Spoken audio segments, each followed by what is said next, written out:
कुंभ राशिर व्यक्तिगण एप्रिल मासरे भूले मध्य एही तीनोटी स्थान को जातु नाही नचेत आपण को जीवन सारा दारिद्रता सह्य करने को पड़िबो। देवी लक्ष्मी आपण घर परित्याग करिवे। आपणकर पितृदोष आपण भोग करिवे एवं आपणकर कुल देवता आपणक उपरे असंतुष्ट हेबे। कारण एप्रिल मासरे राहु एवं केतु सेमानंकर भयंकर एवं क्रोधित रूप प्रकाश करुछंती। यह व्यतीत एही मासरे एक विरल एवं स्मारकी स्वगृह संरचना घटुछि। यह प्रति 512 वर्षरे केवल थरे घटुछि। एही परिस्थिति रे आपनकु जे कोनोसी मूल्य रे एही तीनोटी स्थान को परिदर्शन करिबारु कड़ाकड़ी दूरेई रहिबा उचित। जदि आपण एही जागा को यात्रा करंती तेबे आपणकर समस्त संगृहित आध्यात्मिक पुण्य एवं भल कार्य संपूर्ण भावरे नष्ट होइजिबो। वर्तमान आपणक हातरे थिबा धन एवं समृद्धि खसीजिब। आपणक भाग्य आपणक विरुद्ध रे जीव एवं आपणक शनि एवं राहुंक कठोर क्रोध सह्य करबाकू बाध्य हेबे। तथापि जदि आपण विचक्षणता एवं सतर्कता अवलंबन करंती एवं मु जेउ तीनोटी स्थान विषय कहिछि ताहाको कड़ाकड़ी एड़ाई जांती तेबे एही एप्रिल मास आपणक समग्र जीवनर सबुठारु महान मास प्रमाणित हेबो। कारण एही मासरे आपणक उपरे दिव्य कृपा प्रवाहित हेउछि। एही मासरे देवी लक्ष्मी मध्य आपणक प्रति अनुग्रहर दृष्टि पकाइबे।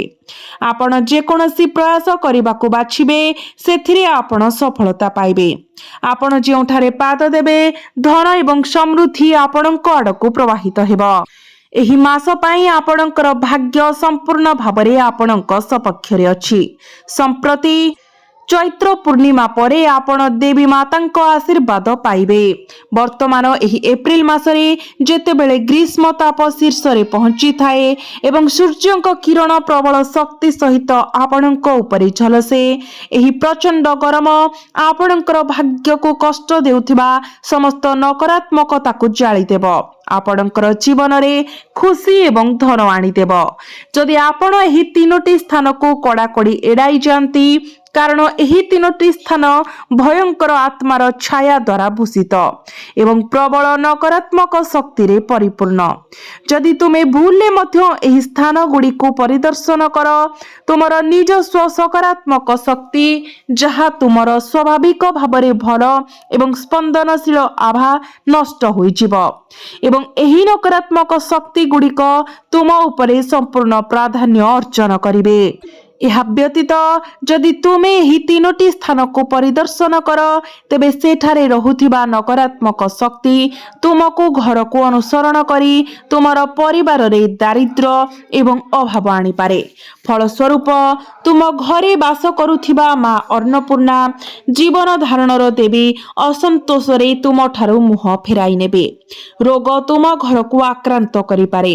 तुम परिवार भितरे गोटिए परे गोटिए विवाद देखा देई पारे। तुमर परिवार दुई भागरे भांगी जाई पारे। स्वामी एवं स्त्री को मध्यरे छाड़पत्र होई पारे। तुमर पिला माने खराब सांगरे पड़ी पारंती। तुमर शत्रु माने तुम उपरे प्राधान्य विस्तार करिवे। सेथिपाई मु तुमको चेतावनी देउछि। एही एप्रिल मासरे मु जे तीनोटी निर्दिष्ट स्थान उल्लेख करबाकू जाउछि भूले मध्य सेठारे पाद रखंतु नाही। एहा करिबा तुमर निजस्व मंगल पाई एवं तुमर समग्र घर एवं परिवारर कल्याण पाई। तेबे एही तीनोटी स्थान कोन एही वीडियो रे मु तुमको समस्त विवरणी प्रदान करिबी। किंतु आगो को बढ़िबा पूर्वरु आपण माने प्रथमे वीडियो को लाइक करी चैनल को सब्सक्राइब करंतु एवं कमेंट बॉक्स रे भक्ति एवं श्रद्धार सहित जय मां लक्ष्मी निश्चय लिखंतु। बंधुगण मु जाने जे एही वर्षर 3 मास बीती गलानी एवं एही 3 मास मध्यरे तुमर जीवन रे गुरुत्वपूर्ण उत्थान पतन देखा देइछि। तुमे जहा कल्पना करिथिलो ताहा वास्तव रे परिणत हिला नाही बरं तुमे आहुरी बड़ असुविधा रे सम्मुखीन हेलो। तुमे निज घरर लोकंक सहित मध्य निराश होइछ। तुमर निज परिवारर सदस्य तुमे जहा करिबाकू स्थिर करिथिलो ताहा पूर्ण करि परिबो नाही। କାରଣ ତୁମେ ଶନିଙ୍କର କୁଦୃଷ୍ଟି ତଳେ ପଡ଼ିଛ। ଏହା ବ୍ୟତୀତ ନକାରାତ୍ମକ ଶକ୍ତି ତୁମ ଉପରେ ପ୍ରାଧାନ୍ୟ ବିସ୍ତାର କରିଛି। ତୁମେ ନିଜକୁ ଏପରି କିଛି ସ୍ଥାନ ପରିଦର୍ଶନ କରୁଥିବାର ଦେଖ ଯେଉଁଠାରେ ତୁମର ସମସ୍ତ ସଞ୍ଚିତ ପୁଣ୍ୟ କ୍ଷୟ ହେଉଛି ଏବଂ ତୁମର ପାପ ବହୁଗୁଣିତ ହେଉଛି। ଫଳସ୍ୱରୂପ ଦେବୀ ଲକ୍ଷ୍ମୀଙ୍କ ଆଶୀର୍ବାଦ ତୁମଠାରୁ ବନ୍ଦ ହୋଇଯାଇଛି। ଟଙ୍କା ଆସିପାରେ କିନ୍ତୁ ତାହା ତୁମ ସହିତ ରହିପାରୁନାହିଁ। ତୁମେ ସବୁ ପାର୍ଶ୍ୱରୁ ଅସୁବିଧା ଦ୍ୱାରା ଘେରି ରହିଥିବାର ଦେଖୁଛ ଏବଂ ତୁମେ ଏହି ବିପଦରୁ ରକ୍ଷା ପାଇବାର କୌଣସି ଉପାୟ ପାଇପାରୁନାହଁ। ତୁମର ଘର ଭିତରେ ଦ୍ୱନ୍ଦ୍ୱ ସୃଷ୍ଟି ହେଉଛି। ଏକା ସାଙ୍ଗରେ ତୁମେ ଘର ବାହାରେ ଶାନ୍ତି ପାଇବ ନାହିଁ କିମ୍ବା ଘର ଭିତରେ କୌଣସି ଶାନ୍ତି ପାଇବ ନାହିଁ। ତୁମେ ସାମାନ୍ୟ କଥାରେ ନିଜକୁ କ୍ରୋଧିତ ଅନୁଭବ କରୁଛ ଏବଂ ତୁମେ ସବୁବେଳେ ଚିଡ଼ିଚିଡ଼ା ଅନୁଭବ କରୁଛ। ଏହିପରି ଭାବରେ ଅନେକ ମାସ ବିତିଗଲାଣି। ଯେତେବେଳେ ଦିଗନ୍ତରେ ଆଶାର ଏକ କ୍ଷୀଣ କିରଣ ଦେଖାଯାଏ ସେତେବେଳେ ଏହା ମଧ୍ୟ ଶେଷ ମୁହୂର୍ତ୍ତରେ ଲିଭିଯାଏ। ପୁଣି ଥରେ ତୁମକୁ କଷ୍ଟ ଏବଂ ଦୁଃଖର ଏକ ନୂତନ ଲହରୀ ସାମ୍ନା କରିବାକୁ ପଡ଼ିଥାଏ। ତୁମର ପ୍ରତ୍ୟେକ ପ୍ରୟାସ ଅଟକି ରହିଥାଏ ଏବଂ ଜଟିଳତାରେ ଫସି ରହିଥାଏ କାରଣ ତୁମେ ତୁମର ଶତ୍ରୁମାନଙ୍କର କୁଦୃଷ୍ଟି ତଳେ ପଡ଼ିଛ। କିଛି ନକାରାତ୍ମକ ଶକ୍ତି ତୁମକୁ ବାନ୍ଧି ରଖିଛି, ତୁମକୁ ବନ୍ଦୀ କରି ରଖିଛି ଏବଂ ଯେପର୍ଯ୍ୟନ୍ତ ତୁମେ ଏହି ଜିନିଷ ଗୁଡ଼ିକରୁ ମୁକ୍ତ ନ ହୁଅ ତୁମେ ଏସବୁ ଅସୁବିଧାରୁ ନିଜକୁ ମୁକ୍ତ କରିପାରିବ ନାହିଁ। ତେଣୁ ତୁମେ ଏହି ସ୍ୱାଧୀନତା କିପରି ପାଇପାରିବ? କାରଣ ନକାରାତ୍ମକ ଶକ୍ତିର କବଳରୁ ରକ୍ଷା ପାଇବା ପାଇଁ ଏହା ସମ୍ପୂର୍ଣ୍ଣ ଅତ୍ୟାବଶ୍ୟକ। ଜାଣତରେ ହେଉ କିମ୍ବା ଅଜାଣତରେ ଆମେ ପ୍ରାୟତଃ ବିଭିନ୍ନ ସ୍ଥାନକୁ ଯାଉ ଏବଂ କେତେବେଳେ କାମ ପାଇଁ, କେତେବେଳେ ଲୋକଙ୍କୁ ଭେଟିବା ପାଇଁ କିମ୍ବା ହୁଏତ ଅବସର ପାଇଁ ଯାତ୍ରା କରିବା ସମୟରେ ଯଦି ଅଜାଣତରେ ଆମେ ଏପରି ସ୍ଥାନ ଦେଇ ଯାଉ କିମ୍ବା ସେଠାରେ ରହିଯାଉ ସେଠାରେ ଉପସ୍ଥିତ ଶକ୍ତି କେତେବେଳେ ଆମକୁ ଲାଗି ରହି ଆମକୁ ଘରକୁ ଫେରାଇ ଆଣିପାରେ। ଫଳସ୍ୱରୂପ ସେହି ନକାରାତ୍ମକ ଶକ୍ତି ଆମ ଘରେ ରହୁଥିବା ଦିବ୍ୟ ଉପସ୍ଥିତି, ଲକ୍ଷ୍ମୀ, ପରିବାରର କୁଳଦେବତା ଏବଂ ପୂର୍ବପୁରୁଷମାନଙ୍କୁ ପରାସ୍ତ କରିବାକୁ ଆରମ୍ଭ କରେ। ଏହି ନକାରାତ୍ମକ ଶକ୍ତିର ଉପସ୍ଥିତି ଯୋଗୁଁ ସେହି ସମସ୍ତ ଦେବତା ଏବଂ ପୂର୍ବପୁରୁଷମାନେ ଶେଷରେ ଆମ ଘରକୁ ପରିତ୍ୟାଗ କରନ୍ତି କାରଣ ସେମାନେ ଏପରି ନକାରାତ୍ମକ ଶକ୍ତିକୁ ସମ୍ପୂର୍ଣ୍ଣ ଘୃଣ୍ୟ ବୋଲି ପାଆନ୍ତି। ତେଣୁ ଆମର ପ୍ରଥମ ପଦକ୍ଷେପ ହେଉଛି ଏହି ନକାରାତ୍ମକ ଶକ୍ତି ଗୁଡ଼ିକୁ ବାହାର କରି ପବିତ୍ର ସକାରାତ୍ମକ ଶକ୍ତିକୁ ଆମ ଘରକୁ ଫେରାଇ ଆଣିବା। ତେଣୁ କ'ଣ କରିବା ଉଚିତ, କ'ଣ ଏଡ଼ାଇବା ଉଚିତ? ମୁଁ ଆଜି ଆପଣଙ୍କୁ ଏହି ସମସ୍ତ ସୂଚନା ବିସ୍ତୃତ ଭାବରେ ପ୍ରଦାନ କରିବାକୁ ଯାଉଛି। ଆପଣଙ୍କୁ କେବଳ ଟିକେ ସତର୍କତା ଅବଲମ୍ବନ କରିବାକୁ ପଡ଼ିବ। ଯେହେତୁ ଆପଣ ନିଜ ଜୀବନରେ ଏହି ସମସ୍ୟା ଗୁଡ଼ିକ ମଧ୍ୟରୁ କୌଣସିଟି ଅନୁଭବ କରୁଛନ୍ତି କି ନାହିଁ ତାହା ମୋତେ କମେଣ୍ଟ ବକ୍ସରେ ଜଣାନ୍ତୁ। ଆସନ୍ତୁ ଭିଡ଼ିଓ ଆରମ୍ଭ କରିବା। ବନ୍ଧୁମାନେ, ମୁଁ ଏବେ 3ଟି ନିର୍ଦ୍ଦିଷ୍ଟ ସ୍ଥାନ ପ୍ରକାଶ କରୁଛି ଯେଉଁଠାରେ ଆପଣଙ୍କୁ ଏପ୍ରିଲ ମାସରେ ଯିବାକୁ କଡ଼ାକଡ଼ି ଭାବରେ ଏଡ଼ାଇବା ଉଚିତ।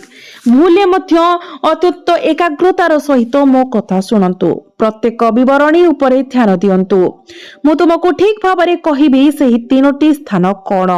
ଏହାପରେ ମୁଁ ତୁମକୁ ଏହା ମଧ୍ୟ କହିବି ଯେ ଏହି ଏପ୍ରିଲରେ ତୁମେ କେଉଁଠାକୁ ଯିବା ଉଚିତ ଯାହା ପାଇଁ ଦେବୀ ଲକ୍ଷ୍ମୀ ତୁମ ଘରେ ପ୍ରବେଶ କରିବେ ଏବଂ ତୁମର ଭାଗ୍ୟ ଯାହା ବର୍ତ୍ତମାନ ତୁମ ଉପରେ ଅସନ୍ତୁଷ୍ଟ ମନେ ହୁଏ ପୁଣି ଥରେ ଉଜ୍ଜଳ ଭାବରେ ଚମକିବାକୁ ଆରମ୍ଭ କରିବ।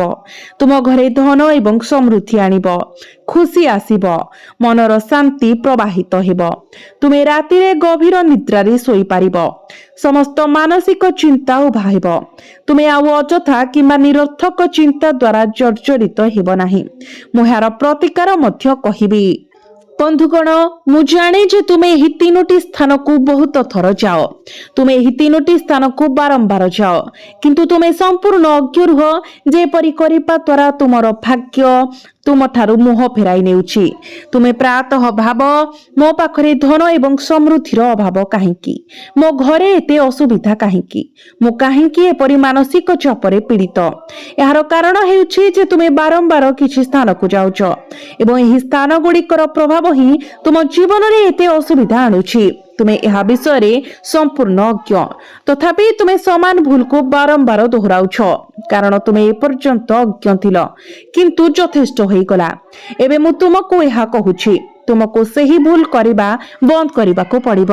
बंधु माने आपणक पाखरे केही अछंती कि जणे संपर्कीय किंबा हुए तो जणे बंधु जहांक जीवन खराब आड़कू गति करिछि एपरि केही जहांक जीवन अनेक असुविधारे जर्जरित जणे व्यक्ति जे रोगरे कष्ट पाउछंती आर्थिक संघर्ष करूछंती एही व्यक्ति निज पाप जोगु अत्यंत कष्ट पाउछंती अन्य शब्दरे सेही व्यक्ति निजे एते अपराध करिछंती जे तांको जीवन दुखरे बुडी जाइछि सेमानंक घर अनेक नकारात्मक शक्तिर वासस्थान पलटिछि एबे सेही व्यक्ति किए ताहा चिन्हट करिबा आपणक उपरे निर्भर करे सेमाने पड़ोशी संपर्कीय किंबा निकट परिचित यह आपण निर्णय करिबार कथा किंतु एपरि व्यक्ति निश्चित भाबरे अछंती एवं जेहेतु आपण बारंबार तांको घर को जानती तेणु आपणको एबे सेठाकू जिबा बंद कारण जेते बेले आपण सेही व्यक्ति को भेटिबे सेमानंको घरे थिबा नकारात्मक शक्ति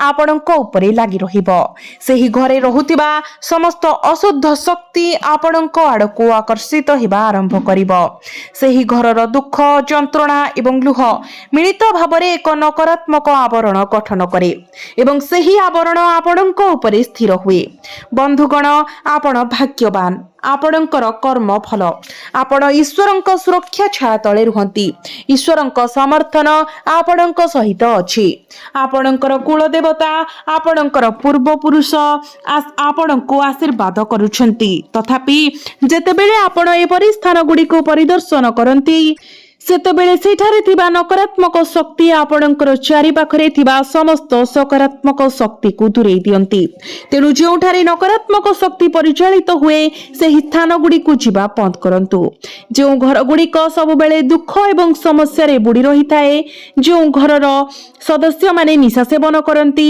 खराब साथी रखंती किंबा जोठारे बारंबार झगड़ा एवं द्वंद्व घटे से गुडी को जीवा बंद करंतु कारण एपरि स्थान गुड़िक प्रचुर परिमाण रे नकारात्मक शक्ति रे परिपूर्ण जदि आपण एही स्थान गुड़िक जीवा बंद करती तेबे आपणकर निजस्व सकारात्मक शक्ति आपणकर भल कंपन स्वयंचालित भाବରେ अक्षत रहिबो अर्थात आपणकर लाभदायक सकारात्मक आभा उपरे कोनोसी क्षति हेबो नाही तेणु आपणको सेही निर्दिष्ट व्यक्ति किंबा संपर्कीयक घर को जीवा बंद करिबाको पड़िबो वर्तमान मु परवर्ती स्थानटी विषय कहबाकू जाउछि मु आपणको प्रथम प्रकार स्थान विषय पूर्वरु कहि सारिछि एबे द्वितीय स्थान विषय कहबाकू जाउछि कान खोला रखंतु एवं आपणकर मन को संपूर्ण शांत रखंतु मु कहूथिबा प्रत्येक शब्द को आपणकर चेतना रे गभीर भावरे छापी रखंतु कारण एहा एक भूल जहा आपण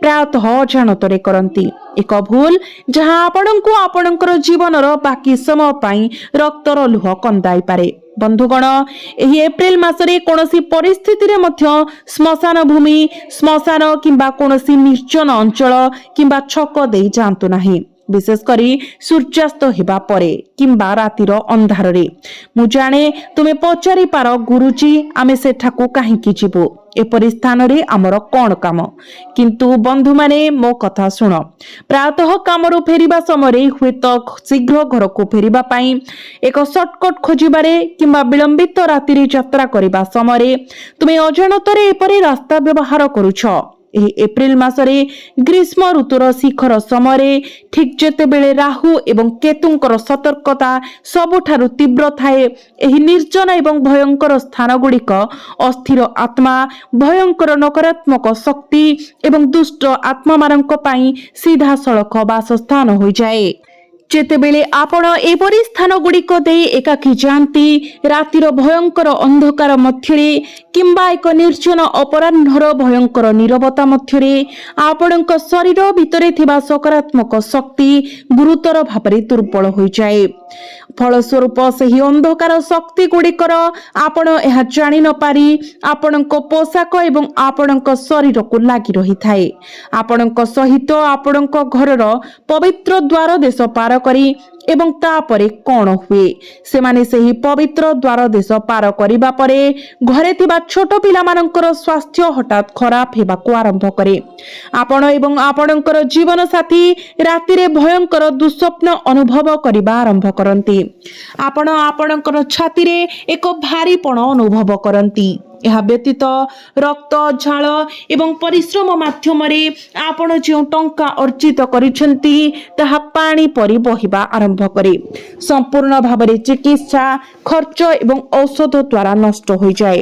ତେଣୁ ଯଦିଓ ଏହାର ଅର୍ଥ ଟିକିଏ ଲମ୍ବା ରାସ୍ତା ନେବା, ଯଦିଓ ଏହାର ଅର୍ଥ ଟିକିଏ ଅତିରିକ୍ତ ଇନ୍ଧନ ଖର୍ଚ୍ଚ କରିବା, ଏହି ଏପ୍ରିଲ ମାସରେ ଆପଣଙ୍କୁ ଏହି ନିର୍ଜନ ଏବଂ ଅପବିତ୍ର ସ୍ଥାନ ଗୁଡ଼ିକରୁ 100 ମାଇଲ ଦୂରତା ଏକ ପ୍ରଶସ୍ତ ବର୍ଥ ବଜାୟ ରଖିବାକୁ ପଡ଼ିବ। ତୃତୀୟ ସ୍ଥାନ ଏବଂ ମୋର ବନ୍ଧୁଗଣ, ଏହା ପ୍ରତି ବହୁତ ଧ୍ୟାନ ଦିଅନ୍ତୁ। କେବଳ ମୁହୂର୍ତ୍ତକ ମଧ୍ୟରେ ଆପଣଙ୍କର ସମଗ୍ର ଜୀବନକୁ ପାଉଁଶ କରିଦେବାର ଶକ୍ତି ଅଛି। ଏହି ଏପ୍ରିଲ ମାସରେ ଆପଣଙ୍କୁ କୌଣସି ମଦ ଦୋକାନ, ଜୁଆ ଆଡ୍ଡା କିମ୍ବା ସାମାଜିକ ସମାବେଶରେ ପାଦ ରଖିବାରୁ ସମ୍ପୂର୍ଣ୍ଣ ନିବୃତ୍ତ ରହିବା ଉଚିତ, ଯେଉଁଠାରେ ଅନୈତିକ କାର୍ଯ୍ୟକଳାପ ଘଟେ, ଯେଉଁଠାରେ ଅପମାନଜନକ ଭାଷା ବ୍ୟବହାର ହୁଏ କିମ୍ବା ଯେଉଁଠାରେ ପ୍ରତାରଣା ଏବଂ ବିଶ୍ୱାସଘାତକର ଖେଳ ଖେଳାଯାଏ। ଯଦିଓ ଆପଣଙ୍କର ନିକଟତମ ବନ୍ଧୁମାନେ ଆପଣଙ୍କୁ ନିରନ୍ତର ଚାପ ପକାନ୍ତି, ଯଦିଓ ସେମାନେ ଆପଣଙ୍କ ସମ୍ମୁଖରେ ଗମ୍ଭୀର ଶପଥ କରନ୍ତି, ଆସନ୍ତୁ ଆମ ସହିତ କିଛି ସମୟ ପାଇଁ ଯୋଗଦାନ କରନ୍ତୁ, ଆପଣଙ୍କୁ କିଛି ପିଇବାକୁ ପଡ଼ିବ ନାହିଁ, କେବଳ ଆମ ସହିତ ବସନ୍ତୁ। ଆପଣଙ୍କୁ କେବଳ ଭଦ୍ର ପ୍ରତ୍ୟାଖ୍ୟାନରେ ହାତ ଯୋଡ଼ି ତୁରନ୍ତ ସେହି ସ୍ଥାନରୁ ଦୂରେଇ ଯିବା ଉଚିତ। ଆପଣ କଣ ଜାଣନ୍ତି ଯେ ରାହୁକୁ ସବୁଠାରୁ ଅଧିକ କଣ ଖୁସି କରେ? ନିଶା, ବିନାଶ, ପ୍ରତାରଣା ଏବଂ ଅନୈତିକ କାର୍ଯ୍ୟ। ଯେତେବେଳେ ତୁମେ ଏପରି ସ୍ଥାନ ଗୁଡ଼ିକୁ ପରିଦର୍ଶନ କର, ଯଦିଓ ତୁମେ ସେଠାରେ ବସି ନିଜକୁ ଜଣେ ଧାର୍ମିକ ବ୍ୟକ୍ତି ଭାବରେ ଆଚରଣ କର ଏବଂ ନିଜେ କୌଣସି ଭୁଲ କର ନାହିଁ, ସେହି ପରିବେଶର ପ୍ରଦୂଷିତ ବାୟୁମଣ୍ଡଳ, ସେଠାରେ ବସିଥିବା ଲୋକଙ୍କର ମନ୍ଦ ଉଦ୍ଦେଶ୍ୟ, ସେମାନଙ୍କର ଈର୍ଷା ଏବଂ ସେମାନଙ୍କର ପାପର ଅବଶିଷ୍ଟ ଚିହ୍ନ ବାୟୁରେ ବହନ କରି ସିଧାସଳଖ ତୁମ ଉପରେ ବସତି ସ୍ଥାପନ କରେ। ସେଠାରେ ମିଳୁଥିବା ତୀବ୍ର ନକାରାତ୍ମକ ଶକ୍ତି ତୁମର ଭାଗ୍ୟର ଦ୍ୱାରରେ ଏକ କଳଙ୍କିତ ତାଲା ବାନ୍ଧି ଦିଏ। ଏତେ ଭୟଙ୍କର ଯେ ଦେବୀ ଲକ୍ଷ୍ମୀ ମଧ୍ୟ ତୁମର ଦ୍ୱାର ପାଖକୁ ଆସିବା ମାତ୍ରେ ସେଠାରୁ ମୁହଁ ଫେରାଇ ନିଅନ୍ତି। ପରେ ତୁମେ ଭାବିବାକୁ ଲାଗ ତୁମର ଟଙ୍କା କୁଆଡ଼େ ଯାଉଛି, ଘରେ କାହିଁକି ଏପରି ଅଭାବ ଆସିଛି। ମୋର ବନ୍ଧୁ, ସେହି ଟଙ୍କା ଏପରି ସ୍ଥାନ ଗୁଡ଼ିକର ଦୌରାତ୍ମ୍ୟ ଏବଂ ଏପରି ପାପୀ ଲୋକଙ୍କ ଦ୍ୱାରା ଛାଇ ଯାଇଥିବା ଅନ୍ଧାର ଛାୟା ଦ୍ୱାରା ଗ୍ରାସ ହୋଇଯାଏ। ତେଣୁ ଏହି ମାସରେ ଏପରି ସମାବେଶ ଏବଂ ଏପରି ବ୍ୟକ୍ତିମାନଙ୍କ ଠାରୁ ନିଜକୁ ସମ୍ପୂର୍ଣ୍ଣ ଭାବରେ ଦୂରେଇ ରଖ। ଏପରି ସ୍ଥାନ ଗୁଡ଼ିକୁ ପରିଦର୍ଶନ କରିବା ଅପେକ୍ଷା ଏକା ରହିବାକୁ ବାଛ। ଚତୁର୍ଥ ସ୍ଥାନ ଏବଂ ଏହା ସବୁଠାରୁ ବିପଦପୂର୍ଣ୍ଣ, ଏକ ଫାଶ ଯେଉଁଥିରେ ତୁମେ ଅତି ସହଜରେ ପଡ଼ିଯାଅ। କୌଣସି ବ୍ୟକ୍ତିଙ୍କ ଘରେ ଖାଦ୍ୟ ଗ୍ରହଣ କରନ୍ତୁ ନାହିଁ କିମ୍ବା ଭୁଲେ ମଧ୍ୟ ସେମାନଙ୍କୁ କେବେ ଭେଟିବା ଉଚିତ ନୁହେଁ, ଯେଉଁମାନେ ଗୁପ୍ତ ଅଭ୍ୟାସରେ ଲିପ୍ତ, କଳା ଯାଦୁ ଏବଂ ଅନ୍ଧବିଶ୍ୱାସରେ ଲିପ୍ତ, କିମ୍ବା ଯେଉଁମାନେ ଅନ୍ୟମାନଙ୍କର ଉନ୍ନତି ପାଇଁ ନିରନ୍ତର ଈର୍ଷାରେ ପୋଡ଼ିଯାଆନ୍ତି ଏବଂ ସେମାନଙ୍କ ପ୍ରତି ବିରକ୍ତି ପ୍ରକାଶ କରନ୍ତି। ପ୍ରାୟତଃ ଆମେ ସମ୍ପର୍କୀୟ କିମ୍ବା ତଥାକଥିତ ବନ୍ଧୁମାନଙ୍କ ଠାରୁ ନିମନ୍ତ୍ରଣ ଗ୍ରହଣ କରୁ। ସେମାନେ ଆମ ବିରୁଦ୍ଧରେ ହୃଦୟରେ ଥିବା ଅନ୍ଧକାର ବିଷର ଗଭୀରତାକୁ ଅନୁଭବ ନ କରି। ଯଦି ଆପଣ କାହା ବିଷୟରେ ସାମାନ୍ୟତମ ସନ୍ଦେହ ରଖନ୍ତି, ଯଦି ଆପଣଙ୍କର ଅନ୍ତର୍ଜ୍ଞାନ ଆପଣଙ୍କୁ କହେ ଯେ ଜଣେ ବ୍ୟକ୍ତି କଳା ଯାଦୁ ଅଭ୍ୟାସ କରନ୍ତି କିମ୍ବା ସେମାନଙ୍କର ଦୃଷ୍ଟି ଏତେ ଅନ୍ଧକାର ତୀବ୍ର ଈର୍ଷାପରାୟଣ ଶକ୍ତି ବହନ କରେ, ତେବେ ତାଙ୍କ ଘରୁ ଗୋଟିଏ ଗ୍ଲାସ ପାଣି ମଧ୍ୟ ମୃତ୍ୟୁ ଏବଂ ବିଷ ପାନ କରିବା ସହିତ ସମାନ। ଏହି ଏପ୍ରିଲ ମାସରେ ରାହୁ ଗ୍ରହର ପ୍ରଭାବ ଏପରି ଈର୍ଷାପରାୟଣ ବ୍ୟକ୍ତିମାନଙ୍କୁ ଆହୁରି ଆକ୍ରମଣାତ୍ମକ ଏବଂ ବିପଜ୍ଜନକ କରିଥାଏ। ସେମାନେ ଆପଣଙ୍କୁ ପ୍ରଦାନ କରୁଥିବା ଯେକୌଣସି ଖାଦ୍ୟ, ଚା କିମ୍ବା ପାଣି, ଯେତେବେଳେ ଏହା ଆପଣଙ୍କ ଶରୀରରେ ପ୍ରବେଶ କରିବ, ଆପଣଙ୍କର ଉନ୍ନତି ଏବଂ ଆପଣଙ୍କର ବୁଦ୍ଧିକୁ ସମ୍ପୂର୍ଣ୍ଣ ଭାବରେ ବନ୍ଦ କରିଦେବ। ଆପଣଙ୍କ ପାଇଁ ଅନୁକୂଳ ଫଳାଫଳ ପ୍ରଦାନ କରିବାକୁ ଥିବା ମଙ୍ଗଳକାରୀ ଗ୍ରହର ପ୍ରଭାବ ଆପଣଙ୍କ ଉପରେ ଚମକିବାକୁ ଯାଉଥିବା ସୌଭାଗ୍ୟ ସେହି ମୁହୂର୍ତ୍ତରେ ଏକ କଠୋର ବନ୍ଦ ହୋଇଯିବ ଏବଂ ତୁମେ ନିମ୍ନଗାମୀ ହେବାକୁ ଆରମ୍ଭ କରିବ। ତେଣୁ ନିଜ ଘରର ସୁରକ୍ଷା ପାଇଁ ସବୁଠାରୁ ସରଳ ଖାଦ୍ୟ ଖାଇବାକୁ ବାଛ।